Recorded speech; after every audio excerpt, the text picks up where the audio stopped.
चलाई। The Britishers traveled across the globe and won many different battles, becoming the beacon of true leadership. They even ruled India for about 200 years. British Empire was the largest in the history, being called the empire on which the sun never sets. British हुकूमत का सूरज कभी डूबता नहीं था। Neera, who told you to take my cab? Do you know the value of this cab? Sorry sir, मैंने तो इस cab को ऐसे ही ले लिया था अपनी स्टोरी बताने के लिए, मेरा और कोई इंटेंशन नहीं था। You have to value the roots of your country. जहाँ आप जन्मे, जहाँ आपके पुरखों ने खून पसीना बहाया, आपको उस देश की धरती की कदर करना आपका कर्तव्य है। I did not mean, sir, I apologize. Kindly pardon me. Sir, excuse me. I did not mean to say that. Siri, please. No. In fact, I wanted to impress you by telling this story. So forgive me. It's okay. It happens, Neera.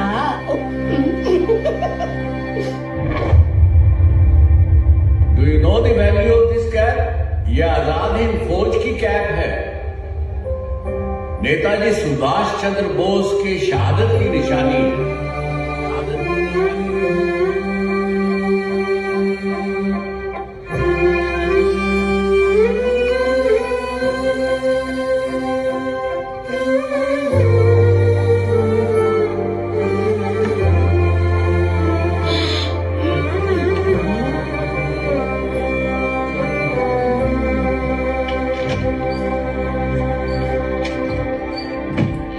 You have no idea how many people have sacrificed and fought for the country.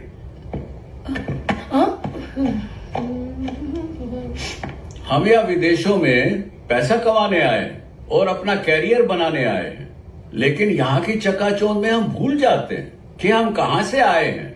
क्या तुम्हें मालूम है कि आजादी की लड़ाई तुम्हारे बाप दादा ने लड़ी होगी, तुम्हारी ग्रैंड मदर ने लड़ी होगी, मेरे दादा ने, मेरे ग्रेट ग्रैंडफादर ने भी लड़ी। किसी और को इम्प्रेस करने के लिए अपने देश को और अपने देशवासियों को नीचा दिखाना गलत है। नीरा, सर, आपने मेरे बात का गलत मतलब निकाल लिया। मैं तो बस एक अच्छी स्टोरी बनाना चाहती थी, पर सर हम यहाँ ब्रिटिश के लिए काम कर रहे हैं and they are providing us everything here. We cannot go against them, right? We should respect them. Respect तो हमें हर कंट्री को करना चाहिए, पर साथ में अपने देश को भी रेस्पेक्ट करना चाहिए। आई एम वेरी डिसअपॉइंटेड नीरा। तुम्हारा नॉलेज क्या है भारत के बारे में? तुम क्या जानती हो आजाद हिंद फौज और नेताजी सुभाष चंद्र बोस के बारे में? Yes. Hansi, you've got better things to do. Come, let's go. यदि आप अपने देश को रेस्पेक्ट नहीं कर सकती हो तो मेरे साथ काम मत करो। Subhash Chandra Bose took a bold step. He parted ways with Congress and formed the Forward Bloc, a party dedicated to uniting radical forces for India's freedom. वाकई में शेरनी ही थी नीरा आर्या, जो जीवन भर राष्ट्र के प्रति धर्मनिष्ठ रही। 1939 में भारतीय राष्ट्रीय कांग्रेस से अलग होने के बाद सुभाष चंद्र बोस ने भारतीय स्वतंत्रता के लिए एक साहसिक कदम उठाया। कहा जाता है कि ब्रिटिश सरकार द्वारा दी गई यातनाओं ने न सिर्फ भारतीयों के शरीर को घायल किया है, बल्कि उनकी आत्माओं पर भी घाव छोड़े हैं। यहाँ तक कि उन्होंने एक स्त्री की गरिमा का ख्याल तक नहीं रखा। अनेक यातनाएं सहने के बाद भी नीरा आर्या ने सुभाष चंद्र बोस के बारे में कुछ नहीं बताया। जब क्रूरता की हर सीमा पार कर दी गई तब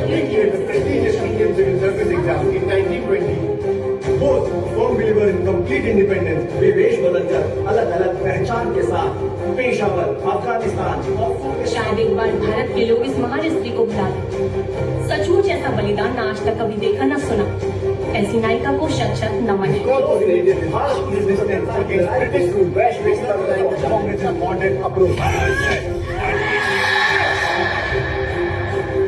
हमारे पैसे से विलासिता का जीवन जीने वाले ये कौन होते हैं हमें कारावास की सजा देने वाले?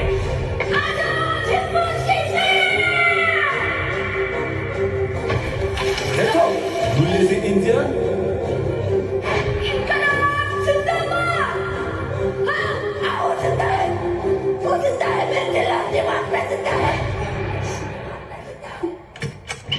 में पहली बार INA ने अंडमान और निकोबार द्वीप समूहों पर मार्च किया। जब लगाया अपने प्रवास के दौरान उन्होंने India leadership especially Mahatma Gandhi and the world British शासन के खिलाफ लड़ी। He was elected Congress president in 1938 but was forced to resign in 1939 after disagreement with Subhash Chandra Bose की इस अविश्वसनीय यात्रा का आगे क्या हुआ? तुम्हारा आज का ये काम साबित करता है कि तुम एक बहुत अच्छी जासूस हो। नीरा, नीरा,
जय हिंद।